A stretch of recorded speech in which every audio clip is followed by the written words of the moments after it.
Dumako naman tayo sa Cagayan de Oro City. Nagsagawa ng aksyon laban sa child labor ang Department of Labor and Employment ng Region 10 kasama ang Port Management Office ng Misamis Oriental at Cagayan de Oro. Layo ng programang ito na labanan ang pagtaas ng bilang ng mga nagtatrabaho na menor de edad.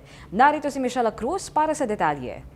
Isinagawa sa Port Management Office ng Misamis Oriental, Cagayan de Oro ang paglulunsad ng infomercial na proyektong SPEAK o Sustainable Programs for Education, Advocacy and Knowledge ng Child Fund Philippines kasama ang Department of Labor and Employment, Region 10, Kaani Foundation at Homan Association Incorporated. Ang groundbreaking initiative na ito ay naglalayong alisin ang worst forms of child labor sa pamamagitan ng pagtataas ng kamalayan at pagpapalaganap ng advokasya para sa pagbabago ng mga ganitong klaseng sistema. Nagsimula ang launching sa pambungad na mensahe na ibinigay ni Anand K. Vishwakarma, ang Child Fund Country Director, at sinundan ng maikling mensahe mula kay Port Manager Isidro Butaslak Jr. Mahalaga para sa nasabing proyekto ang pagpili ng mga lugar kung saan ilulunsad ang infomercial upang matiyak na makararating sa publiko ang isinusulong na advokasya laban sa child labor at pagpapahalaga sa karapatan at kapakanan ng mga menor de edad sa bansa. Suportado naman ng PPA ang ganitong uri ng advokasya na nagbibigay daan upang mas maging maunlad at progresibo ang bansa. Michelle Cruz para sa PPA TV.